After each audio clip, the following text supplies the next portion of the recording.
Hi everyone, మన పాఠశాలలో 9th క్లాస్లో సైన్స్ సబ్జెక్ట్ ఉన్న సెకండ్ చాప్టర్ మోషన్ అనే లెసన్ గురించి చెప్పుకుంటున్నాం కదా. అయితే ఇంతకుముందు వీడియోకి ఇది ఇప్పుడు కంటిన్యూషన్ చెప్పుకుంటున్నాం అనమాట. అయితే ఇంతకుముందు వీడియోలో మనం ఒక యావరేజ్ వెలాసిటీ, యావరేజ్ స్పీడ్ గురించి చెప్పుకున్నాం. అలానే observing the direction of motion of A body. Okay, ఒక బాడీ యొక్క మోషన్ని మనం ఏ విధంగా అబ్జర్వ్ చేస్తాం మనం ఇప్పుడు వీటి గురించి చెప్పబోతూ, అలానే అలా బాడీ యొక్క మోషన్లో చేంజెస్ని బట్టి యూనిఫామ్ మోషన్ని అలానే నాన్ యూనిఫామ్ మోషన్ మనం క్యాల్కులేట్ చేసి చెప్పబోతాం అనమాట. Okay, for example observing the direction of motion of A body యొక్క డైరెక్షన్ ఆఫ్ మోషన్ని మనం ఏ విధంగా అబ్జర్వ్ చేస్తాం. ఇప్పుడు ఒక బాడీ ఉందనుకోండి, ఇక్కడ ఇది క్యాట్ బాల్ అనుకోండి. ఓకే, సో క్యాట్ బాల్, ఈ క్యాట్ బాల్కి మనం ఇక్కడ ఒక చిన్న స్టోన్ని కట్టాం. ఓకే, క్యాట్ బాల్కి మనం ఒక స్టోన్ని కట్టాం. ఈ స్టోన్ ఏం చేసింది, క్యాట్ బాల్ యూజ్ చేస్తే ఇట్లా వెళ్ళింది, తర్వాత ఇట్లా వెళ్ళింది, తర్వాత ఇట్లా వెళ్ళింది. ఇట్లా ఫస్ట్ స్టార్టింగ్లో ఈ డైరెక్షన్లో ఉంది, తర్వాత ఈ డైరెక్షన్లో ఉంది, తర్వాత ఈ డైరెక్షన్లో ఉంది. అలానే ఒక సర్క్యులర్ ఫామ్ ఉందనుకోండి, ఒక బాల్ ఉందనుకోండి, ఒక బాల్ నార్మల్ లైన్లో ఉన్నప్పుడు లీనియర్ మోషన్లో ఉంటుంది. అదే బాల్ని కనుక ఇట్లా త్రో చేసి ఫోర్స్ చేసి బలంతో త్రో చేస్తే అది సర్క్యులర్ ఫామ్లో రొటేట్ అవుతూ గ్రౌండ్ ఫ్లోర్కి వస్తుంది కదా. అప్పుడు దీని డైరెక్షన్స్ కూడా ఎలా ఉంటే, బాల్ ఈ డైరెక్షన్లో ట్రావెల్ అవుతుంది, ఈ డైరెక్షన్ ట్రావెల్ ఎలా ఇట్లా వచ్చి మళ్ళీ ఇక్కడ గ్రౌండ్ ఫ్లోర్లోకి వస్తుంది. ఇట్లా డిఫరెంట్ డైరెక్షన్స్తో బాల్ అనేది ట్రావెల్ అవుతుంది. ఇప్పుడు బాల్ యొక్క మోషన్ మనకి నేర్చుకోవాల్సింది ఏంటి, యాక్టివిటీ 4లో observing the direction of motion of a body. కదులుతున్న బాడీ ఏ డైరెక్షన్లో, ఏ దిశ వైపు కదులుతుంది అనేదాన్ని మనం గమనించాలి. సో ఇక్కడ క్యాట్ బాల్ మీద ఉన్న రాయి అయినా ఇక్కడ బాల్ అయినా అది కదులుతున్నప్పుడు ఏ డైరెక్షన్స్తో ఏ డైరెక్షన్లో మూవ్ అయిందో మనం ఇక్కడ నోట్ చేస్తాం.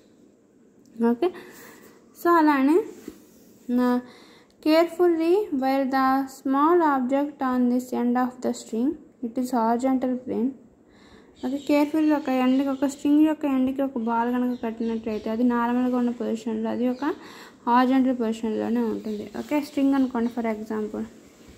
ఓకే, ఇదొక స్ట్రింగ్, ఒక తాడుకి మనం బాల్ని కట్టాము, అది నార్మల్గా హారిజాంటల్ పొజిషన్లోనే ఉంది. Next release the ball with the wiring on the string. ఈ బాగా స్ట్రింగ్ని బాగా లాగి, ఫర్ ఎగ్జాంపుల్ మనం బట్టలు ఆరేసుకునే దండ ఉందనుకోండి, లేకపోతే ఇక సపోజ్ ఒక స్ట్రింగ్, ఒక క్యాట్ బాల్ అనుకోండి, దాని మామూలుగా బాల్ పెట్టినప్పుడు హారిజాంటల్ పొజిషన్కి లెవెల్గా ఉంది. అదే స్ట్రింగ్ని బాగా లాగి వదిలేస్తే ఏమవుతుంది, ఆ బాల్ కూడా స్ట్రింగ్తో పాటు బాగా వెనక్కి వస్తుంది. ఒకేసారి వదిలినప్పుడు ఏమవుతుంది, బాగా వెనక్కి వచ్చిన బాల్ ఒకేసారి ఇట్లా ఫాస్ట్గా ఫార్వర్డ్ డైరెక్షన్లో మూవ్ అవుతూ ఉంటుంది. ఆ మూవ్ అయ్యేటప్పుడు అది ఏ డైరెక్షన్లో ట్రావెల్ అయింది దాన్ని మనం అబ్జర్వ్ చేయాలి. అది కాన్సెప్ట్ అనమాట. Okay, it is the object wiring the string. బాగా లాగిన స్ట్రింగ్ నుంచి ఆబ్జెక్ట్ కనుక మనం రిలీజ్ చేస్తే అది ఎలా ట్రావెల్ అవుతుంది, and what direction does it move, అది ఏ డైరెక్షన్లో మూవ్ అవుతుంది, ఈ విధంగా మూవ్ అవుతూ ఉందన్నమాట. So try to release the object at the different points on the circle and observe the try to release the object at a different points on the circle and observe the direction of motion of object after it has been released from the string. String నుంచి release చేసిన body అనేది ఏ డైరెక్షన్లో move అవుతుందో, so try to understand the motion of that object retrieved from different places and observe the direction of motion of a body after it has been released from the string. Okay, different ప్లేసెస్లో ఆ బాల్ని వదిలి అది string నుంచి ఏ direction move అవుతుందో దాని direction, moving direction మనం కనుక్కోవాలన్నమాట. Okay, you will notice that the object moves on the straight line along the tangent to the circle at the point. Okay, you will notice that object is moves on the string straight line along the tangent and tangent to the circle at this point where it is released. ఎప్పుడైతే మనం ఆ string దగ్గర బాల్ని release చేస్తామో అది initial పొజిషన్లో హారిజాంటల్గానే travel అవుతూ ఉంటుంది అనమాట. ఇట్లా హారిజాంటల్గానే గ్రౌండ్ సైడ్ వైపే హైట్కి రైజ్ అయినా మళ్ళీ తర్వాత గ్రౌండ్ సైడ్ వైపే రిలీజ్ అవుతూ ఉంటుంది అనమాట హారిజాంటల్ డైరెక్షన్లో. అలానే you will notice that object moves on the string straight line along the tangent to the circle at this point we can release the direction of velocity in the tangent to this path at this point of interest. Okay, for example ఈ డైరెక్షన్లో ball ఉందనుకోండి, దాని స్ట్రింగ్ని బాగా వెనక్కి push చేసాం. Okay, ఆ స్ట్రింగ్ని బాగా వెనక్కి లాగాం, బాల్ని బాగా వెనక్కి లాగాం అనమాట. బాగా వెనక్కి లాగినప్పుడు ఈ డైరెక్షన్ ఉన్న బాల్ కాస్త ఎలా చేంజ్ అవుతుంది, ఇట్లా బాగా వెనక్కి వస్తుంది కదా, మనం లాగుతాం కదా. లాగి వదిలేసినప్పుడు అది ఎలా ఉంటుంది, ఇనీషియల్గా లాగున్న స్ట్రింగ్ నుంచి అది హారిజాంటల్ డైరెక్షన్లోనే ట్రావెల్ అవుతూ ఉంటుంది అనమాట. ఓకే, ఇలా హారిజాంటల్ డైరెక్షన్ ఉండడానికి మీరు కనుక టాంజెంట్గా చూద్దాం. We will notice that object moves on the straight line along the tangent. ఇది కూడా tangent అనమాట, straight line. Tangents to the circle at this point where it is the direction of velocity in the tangent to the path at the point of interest. Okay, ఈ విధంగా horizontal direction tan చేసినప్పుడు straight line అవుతుంది tangent to the circle at the point where it is the direction of velocity of the tangent to the path point of interest. Next the SI units of velocity is metres per second. So ఈ విధంగా circle మోషన్లో వెళ్ళొచ్చు, body string వదిలేసి వెళ్ళినప్పుడు. అలానే ఇంకొక body అనేది ఇట్లా లీనియర్ మోషన్లో కూడా ట్రావెల్ అవ్వచ్చు. ఓకే, దీని మీద ట్యాంజెంట్ కనుక గీసినట్టు అది బలాన్ డైరెక్షన్లో ట్రావెల్ అని చెప్పి చెప్తుంది. అలా ఈ విధంగా మనం ట్రావెల్ అయినప్పుడు మనం దీని యొక్క వెలాసిటీ అనేది ఫైండ్ అవుట్ చేస్తూ ఉంటాం. వెలాసిటీ అనేది మీటర్స్ పర్ సెకండ్లో, అంటే ఎంత బాడీ డిస్టెన్స్ ట్రావెల్ అయింది అది మీటర్స్తోనూ, అలానే డిస్టెన్స్ ట్రావెల్ని మీటర్స్లోను, అలానే ఎంత టైంలో రీచ్ అయింది ఈ టైంని స్మాల్ టీతో రిప్రజెంట్ చేస్తూ ఉంటాం. సో ఇక్కడ ట్రావెలింగ్ డిస్టెన్స్ అంతా డైరెక్షన్ సింగిల్ డైరెక్షన్లో ట్రావెల్ అయింది కాబట్టి ఇక్కడ వెలాసిటీ ఫైండ్ అవుట్ చేస్తాం. కాబట్టి వెలాసిటీ అనేది డిస్టెన్స్ బై టైం, యూనిట్స్ అంతా డిస్టెన్స్కి మీటర్స్, టైంకి సెకండ్స్ అనమాట. Okay, distance per metres per second. ఈ విధంగా SI యూనిట్స్తో మనం వెలాసిటీని ఫైండ్ అవుట్ చేస్తాం. సో ఈ విధంగా ట్రావెల్ అయినప్పుడు in our daily life we must have observe that many motions where the same cases velocity of an object which is in motion constant but it is other case is continuously changes. So ఇలా మనం మన daily లైఫ్లో రకరకాల motions చూస్తూ ఉంటాం.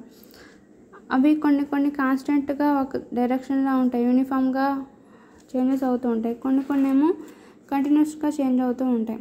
దాన్ని బట్టి మనం యూనిఫామ్ మోషన్ని, నాన్ యూనిఫామ్ మోషన్ని మనం ఫైండ్ అవుట్ చేస్తాం అన్నమాట. ఫర్ ఎగ్జాంపుల్ ఇట్లా ఉందనుకోండి, ఇప్పుడు ఫస్ట్ ఇక్కడ నుంచి ఇక్కడికి 50 మీటర్స్ డిస్టెన్స్ ట్రావెల్ అవ్వడానికి ఫస్ట్ 1 సెకండ్లో 10 మీటర్స్.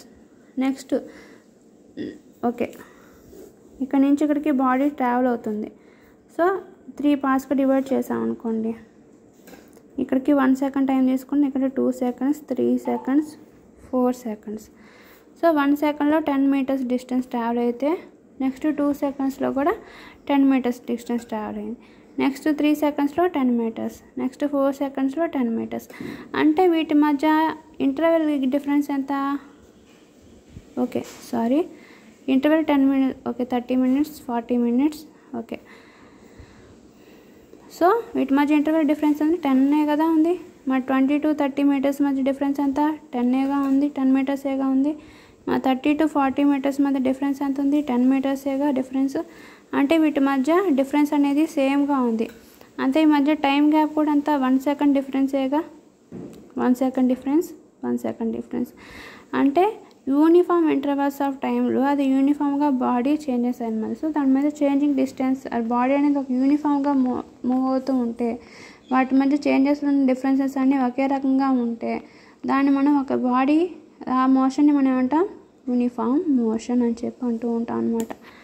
ఓకే, యూనిఫామ్ మోషన్, ఆ బాడీ యూనిఫామ్ మోషన్లో ఉందని చెప్తున్నాం. ఓకే, సో ఈ విధంగా బాడీలో చేంజెస్ కూడా యూనిఫామ్గా ఉండాలి.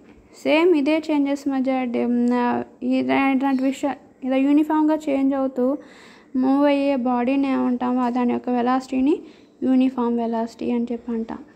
Okay, velocity. ఓకే, నెక్స్ట్ ఇక్కడ ఏమిచ్చారంటే which motion is called uniform. ఏ మోషన్ మనం యూనిఫామ్ మోషన్ అంటాము? వై, ఎందుకంటాం?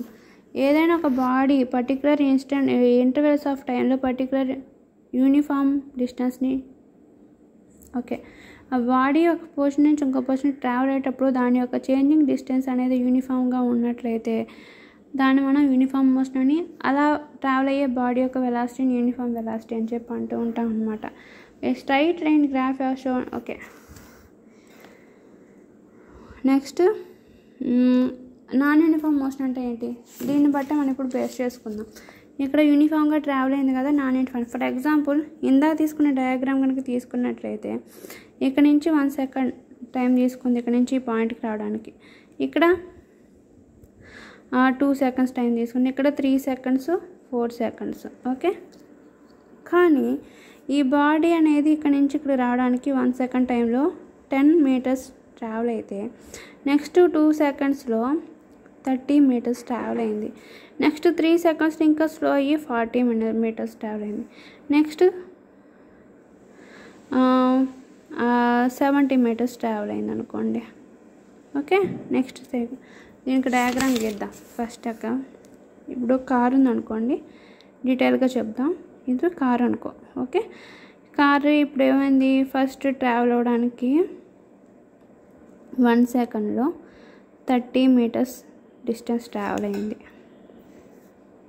ఓకే, నెక్స్ట్ 2 సెకండ్స్లో 50 మీటర్స్ ట్రావెల్ అయింది.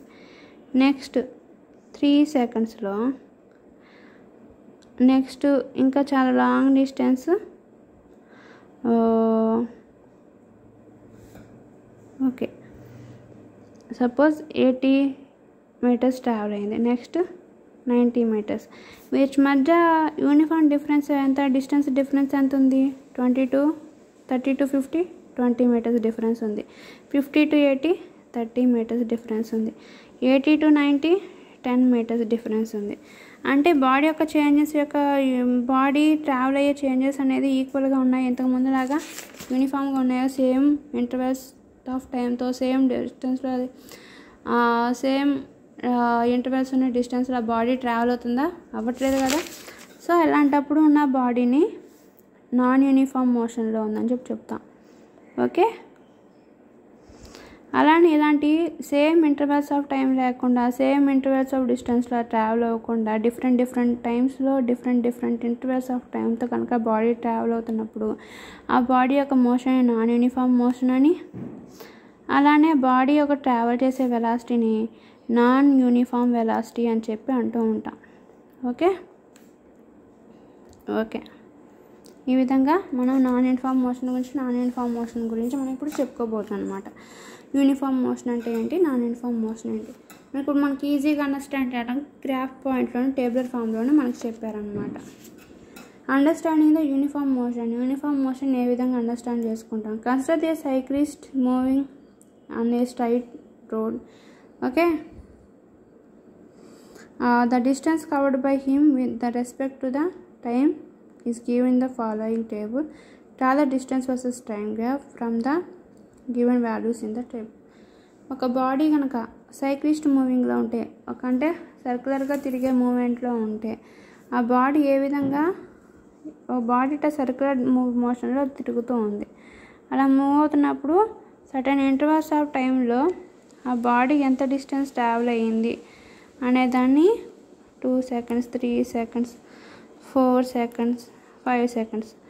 సో ఇట్లా సైక్లిస్ట్ మోషన్లో ఉన్న బాడీ బట్ ఆ టైం ఇంట్రెస్ట్ ఆ టైంలో ఎంత డిస్టెన్స్ని ట్రావెల్ అయ్యింది అనేది మనం గ్రాఫ్ పరంగా గీసి మనం ఇక్కడ ఆ వాల్యూ టేబులర్ ఫామ్లో రాయాలన్నమాట. ఇక్కడ టైం ఇన్ T సెకండ్స్, ఇక్కడ డిస్టెన్స్ ట్రావెల్డ్ ఇన్ మీటర్స్ అనమాట. సో యూనిఫామ్ మోషన్లో 1 సెకండ్స్కి 10 మీటర్స్ అయితే నెక్స్ట్ 2 సెకండ్స్కి 20 మీటర్స్ అంటే ఇంకా 10 మినిట్స్ రీచ్ అయింది. తర్వాత 3 సెకండ్స్కి 30 మీటర్స్, 40 మీటర్స్, 50 మీటర్స్. సో వీటి మధ్య ఇంటర్వెల్స్ ఆఫ్ టైం ఎంత ఉంది. ఫర్ సపోజ్ ఇక్కడ ఏం చేశారు, మనం తీసుకున్నది మనకి ఇక్కడ కార్ ఫస్ట్ 0 సెకండ్స్ అప్పుడు 0 రెస్ట్ పొజిషన్లో ఉంది. 1 సెకండ్స్కి 4 మీటర్స్ ట్రావెల్ అయితే 2 సెకండ్స్కి 8 మీటర్స్ ట్రావెల్ అయింది. అలానే 3 సెకండ్స్కి 12 మీటర్స్ ట్రావెల్ అయింది. 4 సెకండ్స్కి 16 మీటర్స్ ట్రావెల్. ఇప్పుడు ఒక సెకండ్ 30 మినిట్స్ 10 మీటర్స్ అలా రీచ్ అవ్వచ్చా అని చెప్పి మీరు చెప్పొచ్చు, కానీ నేను జస్ట్ ఎగ్జాంపుల్కి ఇమాజినేషన్ చేసుకొని చెప్పాను. ఓకే, ఒక సెకండ్కి 10 మినిట్స్ ట్రావెల్ అవ్వలేము అనమాట. Okay, so 4 metres 8 metres 12 metres 16 metres travel అయిందనమాట. ఈచ్ అండ్ ఎవ్రీ సెకండ్కి ఆ బాడీ. నెక్స్ట్ అయితే వీటి మధ్య యూనిఫామ్ మోషన్లో ఉందా లేదా అది ఎలా చెప్తాం, గ్రాఫ్ తీసుకొని చెప్తాం. ఓకే, యూనిఫామ్ మోషన్ ఉందని చెప్పడానికి మనం గ్రాఫ్, డిస్టెన్స్ ఏమో వై యాక్సిస్ మీద, టైం ఏమో ఎక్స్ యాక్సిస్ మీద తీసుకున్నాం. ఓకే, గ్రాఫ్ తీసుకొని డిస్టెన్స్ ఏమో వై యాక్సిస్ మీద, టైం అండ్ ఎక్స్ యాక్సిస్ మీద తీసుకున్నాం. డిస్టెన్స్ ఇక్కడ 0 అయితే time 1 second, 2 second, 3 second, 4 second, 5 second. So ఇక్కడ కూడా టైం కూడా 4 metres, 6 metres, 4 metres, 8 metres. Next ఇక్కడ 12 మీటర్స్, 16 మీటర్స్. ఓకే, 1 సెకండ్లో అది ఎంత ట్రావెల్ అయ్యింది, 4 మీటర్స్ డిస్టెన్స్ ట్రావెల్ అయింది, అంటే ఇక్కడ పాయింట్ పెట్టుకున్నాం. నెక్స్ట్ 2 సెకండ్స్లో ఇక్కడ టేబుల్ ఫామ్లో చూపించినప్పుడు 2 సెకండ్స్ దగ్గర అది 8 మీటర్స్ ట్రావెల్ అయింది. నెక్స్ట్ 2 సెకండ్ దగ్గర 8 మీటర్స్ ట్రావెల్ అయింది కాబట్టి 2కి 8కి మధ్యలో ఇక్కడ కలుస్తుంది కదా పాయింట్, ఇక్కడ పెట్టుకున్నాం. అలానే నెక్స్ట్ 3 సెకండ్స్లో అది 12 మీటర్స్ ట్రావెల్ అయింది. ఓకే, 3 సెకండ్స్లో 12 మీటర్స్, ఇదే కదా 12 మీటర్స్. సో ఈ పాయింట్ దగ్గర మనం ఇక్కడ పెట్టుకున్నాం. అలా నెక్స్ట్ 4 సెకండ్స్కి 16 మీటర్స్ ట్రావెల్ అయింది. సో ఇదే 4 సెకండ్స్ ఇది తీసుకెళ్ళినట్టు ఇక్కడ 16 మీటర్స్ ట్రావెల్ అయింది. ఓకే, ఇక్కడ ఈ పాయింట్ దగ్గర మనం ఇప్పుడు దీని యొక్క గ్రాఫ్ అంతా ఎలా వచ్చింది, ఒక స్ట్రైట్ లైన్లో వచ్చింది. సో ఇక్కడ బాడీ ఏ మోషన్లో ఉంది, స్ట్రైట్ లైన్ మోషన్లో ఉంది. అదేగా గ్రాఫ్ మనం ఇక్కడ చెప్పింది, గ్రాఫ్ అనేది స్ట్రైట్ లైన్ మోషన్లో ఉంది. యూనిఫామ్ మోషన్కి ఎప్పుడు బాడీ యొక్క గ్రాఫ్ అనేది స్ట్రైట్ లైన్లోనే వస్తుంది అనమాట. Okay, the straight line of the graph shows that cyclist curves equal distance in equal intervals of a time. ఈ స్ట్రైట్ లైన్ ఏంటంటే సైక్లిస్ట్ మోషన్లో ట్రావెల్ అయ్యే బాడీ ఎంత ఉంది, that shows cyclist covers equal distance in equal intervals of time. ఈ cyclist ఫామ్లో ఉన్న body equal distance equal intervals of టైంలో రీచ్ అయ్యింది అని చెప్పి మనం చెప్తున్నాం అనమాట. From the graph you can understand that the instantaneous speed is equal to average speed. కాబట్టి ఈ గ్రాఫ్ గురించి చెప్పినట్లయితే instant speed is equal to average speed. Okay, ఈ బాడీ స్ట్రైట్ లైన్లో మోషన్ అవుతుంది కాబట్టి ఈ బాడీ యొక్క ఇన్స్టెంట్ ప్రతి పాయింట్ దగ్గర అది ఎంత స్పీడ్ ఉందో, ఇన్స్టెంట్గా ఎంత స్పీడ్తో ట్రావెల్ అవుతుందో అదే దాని బాడీ యొక్క యావరేజ్ స్పీడ్ అవుతుంది అనమాట, యూనిఫామ్ మోషన్లో ఉంది కాబట్టి. ఇఫ్ ఈ direction of motion of a cyclist is assume that constant, then we conclude that velocity is a constant. So ఈ సైక్లిస్ట్ మోషన్లో యూనిఫామ్గా ట్రావెల్ అయ్యే బాడీ యొక్క వెలాసిటీని అజ్యూమ్ దట్ కాన్స్టెంట్. సో ఈ సైక్లిస్ట్ ఫామ్లో ఉన్న బాడీ యొక్క ట్రావెలింగ్ అనేది కాన్స్టెంట్గా ఉంటే ఈక్వల్ ఇంటర్వల్స్ ఆఫ్ టైంలో ఈక్వల్ డిస్టెన్స్ని ఈక్వల్ ఇంటర్వల్స్ ఆఫ్ టైంలో కవర్ చేసింది కాబట్టి దాని యొక్క వెలాసిటీ కూడా ఎలా ఉంటుంది, కాన్స్టెంట్గా ఉంటుంది. ఎందుకంటే ఇన్స్టెంట్ ఆఫ్ టైంలో అది యూనిఫామ్గా ఉన్నాయి కాబట్టి యావరేజ్ వెలాసిటీ కూడా దాన్ని కాన్స్టెంట్గా ఉంటుంది అనమాట. సో దాని యొక్క వెలాసిటీ కూడా యావరేజ్ వెలాసిటీ కూడా దాని యొక్క వెలాసిటీ కూడా కాన్స్టెంట్గా ఉంటుందని చెప్తాం. ఓకే, ఎలా యావరేజ్ వెలాసిటీ కాన్స్టెంట్గా ఉందని చెప్తాం, ఎందుకంటే ఇక్కడ సేమ్ ఫస్ట్ 1 సెకండ్లో ఫస్ట్ టైం వెలాసిటీ ఎంత, ఫస్ట్ కేసులో వెలాసిటీ v1 కనుక తీసుకున్నట్లయితే ఫస్ట్ టైంలో ఎంత 4 metres by 1 second. So 4 metres per second. Next v2 second time తీసుకున్నప్పుడైతే 8 మీటర్స్ బై 2 సెకండ్, అంటే 8/2 ఎంత అవుతుంది, 4 times 4 metres per second. Next v3 third కేసులో తీసుకున్నాం. ఓకే, థర్డ్ క్లాస్లో తీసుకున్నప్పుడైతే ఎంత అవుతుంది, 12 మీటర్స్ ఎన్ని సెకండ్స్, 3 సెకండ్స్. ఏమవుతుంది, 3 4 టైమ్స్ అవుతుంది, అంటే 4 metres per second. Next fourth కేసులో v4 తీసుకున్నట్లయితే 16 మీటర్స్ని 4 సెకండ్స్లో కవర్ చేసింది. 4 6లో 4 టైమ్స్ ఎంత, 4 మీటర్స్ పర్ సెకండ్. సో ఈ విధంగా ప్రతి ఒక్క కేసులో యూనిఫామ్ మోషన్లో వెలాసిటీ అనేది ఎలా ఉంది, యావరేజ్ వెలాసిటీ అనేది వెలాసిటీ అనేది కాన్స్టెంట్గా ఉంది. ఓకే, వెలాసిటీ అనేది ప్రతి ఒక్క కేసులో వెలాసిటీ కాన్స్టెంట్గా ఉందని చెప్తున్నాం కదా మనం మ్యాథమెటికల్గా ప్రూవ్ చేసి. సో ఇదన్నమాట. So the motion of a body is said to be uniform when its velocity is constant. ఏదైతే బాడీ యూనిఫామ్ మోషన్లో ఉందని చెప్తున్నామో అక్కడ వెలాసిటీ అనేది తప్పనిసరిగా కాన్స్టెంట్గా ఉంటుంది. Okay, next think and discuss గురించి నెక్స్ట్ వీడియో చెప్పుకుందాం. ఓకే, కంటిన్యూ చేద్దామా? సరే. Very often you must have seen traffic police stopping motorist or scooter drivers when you drive fast and find them. Does fine for speeding depends on the average speed or instantaneous speed? Explain. మనకి ఎప్పుడైనా police ఉన్నారనుకోండి, traffic పోలీసులు బాగా very ఫాస్ట్గా travel అయ్యే motor cycle బైకర్స్ని అలానే మనకి స్కూటర్స్ని ఎందుకు ఆపుతారు? ఫాస్ట్గా ట్రావెల్ అవుతున్నందుకు వాళ్ళని ఆపి మళ్ళీ వాడి మీద ఫైన్ కూడా వేస్తారు. ఎందుకు వేస్తారు? Does the fine for spending depends on the average speed or instantaneous speed? వాళ్ళు వేసిన ఫైన్ దేని మీద డిపెండ్ చేసి ఫైన్ వేస్తారు? వాడి యొక్క యావరేజ్ స్పీడ్ని బేస్ చేసుకోనా, వాళ్ళ యొక్క ఇన్స్టెంట్ స్పీడ్ని బేస్ చేసుకోనా? వాళ్ళ యొక్క యావరేజ్ స్పీడ్ని బేస్ చేసుకొని వాళ్ళు ఫైన్ వేస్తారనమాట. ఫర్ ఎగ్జాంపుల్, మనం ఎక్కడైనా తిరుపతి ఘాట్ రోడ్లో కానీ లేకపోతే ఎక్కడైనా హైవే కానీ అవుటర్ రింగ్ రోడ్స్లో కానీ మనం వెళ్ళాం అనుకోండి, హైదరాబాద్లో ఓఆర్ఆర్ ఉంది కదా అవుటర్ రింగ్ రోడ్, అలా వెళ్ళాం అనుకోండి, పలానా టైంకి పలానా డిస్టెన్స్ రీచ్ అవ్వాలని చెప్పి వాళ్ళకి లెక్క ఉంటుంది. ఆటోమేటిక్గా మనం అక్కడ ట్రావెల్ అయ్యేసరికి వాళ్ళకి ఒక రీడింగ్స్ పడిపోతూ ఉంటాయి అన్నమాట. ఏదైనా తక్కువ అనుకున్న టైం కానీ ఇంకెక్కువ ఫాస్ట్గా రీచ్ అయ్యాం అనుకోండి తక్కువ టైంలో, వాళ్ళకి తప్పనిసరిగా మనకి ఫైన్ వేస్తారు. ఎందుకు? అక్కడ ఆ రోడ్లో యాక్సిడెంట్ జరగకుండా ఉండాలంటే సర్టెన్ టైం ఇంటర్వెల్స్లోనే మనం ఆ డిస్టెన్స్ని రీచ్ అవ్వాలి అని చెప్పి ఉంటుందన్నమాట.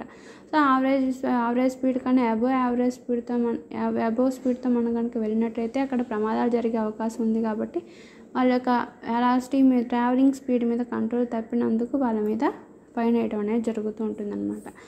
Okay, next 1 airplane travels due north at 300 km/h and another airplane travels due to south at 300 km/h. అయితే are their speeds the same? Are their velocities the same? Explain. ఒక aeroplane అనేది north side direction వైపు 300 km/h అయితే అది చూద్దాం. Okay, aeroplane అనుకో. Okay, ఒక aeroplane అనేది నార్త్ సైడ్ డైరెక్షన్, నార్త్ కదా, ఈ నార్త్ సైడ్ వైపు 300 km ఒక గంటకి 300 km/hతో ట్రావెల్ అయింది. 300 km ట్రావెల్ అయింది. Next another aeroplane travels due to south 300 km/h. Same ఇంకో ఏరోప్లేన్ అనేది నెక్స్ట్ సౌత్ సైడ్ డైరెక్షన్, ఈ సౌత్ కదా, ఇక్కడ కూడా గంటకి 300 km ట్రావెల్ అయిందనమాట, 300 km/h. Are their speeds are same? Are their velocity the same? Explain. అప్పుడు దాని యొక్క స్పీడ్ అనేది సేమా, దాని యొక్క వెలాసిటీ అనేది సేమా అని చెప్తాను అనమాట. ఎక్స్ప్లెయిన్ చేసి చెప్తాను. దీని గురించి ఫస్ట్ మీరు ఆలోచించండి. ఓకే, నేను వీటి గురించి క్లియర్ ఎక్స్ప్లెనేషన్ ఇప్పటికే 23 minutes అయిపోయింది కదా. క్లియర్ ఎక్స్ప్లెనేషన్ నెక్స్ట్ వీడియోలో ఇస్తాను. Okay, next the speedometer of the car indicates the constant readings. So it is the car in uniform motion. Explain. Okay, speedometer car యొక్క ఎంత డిస్టెన్స్ ట్రావెల్ చేసిందని చెప్పి తెలుసుకోవడానికి మనం దాని యొక్క స్పీడోమీటర్తో మనం బేస్ చేసుకుని దానికి ఇన్స్టెంట్ స్పీడ్ని మెజర్ చేస్తూ ఉంటాం. The speedometer of a car indicates the constant readings.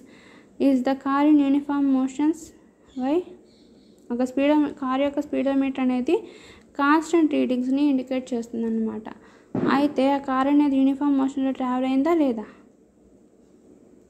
ఈ కాన్స్టెంట్ రీడింగ్ చూపిస్తుందంటే దాదాపు నా ఐడియాలజీ ప్రకారం కార్ అనేది యూనిఫామ్ మోషన్లో ట్రావెల్ అయింది కాబట్టి అది కాన్స్టెంట్ రీడింగ్స్ని చూపిస్తుందని చెప్పి అనుకుంటున్నాను. ఓకే, నెక్స్ట్ వీడియోలో వీటి గురించి డిస్కస్ చేసి ఓకే వీటి కరెక్ట్ ఆన్సర్స్ ఏంటో చెప్పుకుందాం. Okay, thanks for watching my videos. Next వీడియోలో మనం థింక్ అండ్ డిస్కస్ గురించి కొంచెం డిస్కస్ చేసి తర్వాత కంటిన్యూషన్గా ఉన్న ఎగ్జాంపుల్స్ సొల్యూషన్స్ మనం నెక్స్ట్ వీడియో చెప్పుకుందాం. అలానే నాన్ యూనిఫామ్ మోషన్కి మనం దగ్గరగా వచ్చేసాం. ఇది కూడా నెక్స్ట్ టాపిక్లో కంటిన్యూ చేసేసుకుందాం. అలానే సర్క్యులర్ మోషన్ని మిగతా వాటిని కూడా మనం కంప్లీట్ చేసేసేద్దాం. దాదాపు 2-3 డేస్లో మనం ఈ లెసన్ కంప్లీట్ చేసేసేద్దాము. తర్వాత workbook question and answers గురించి చెప్పుకుందాం. Okay, thanks for watching.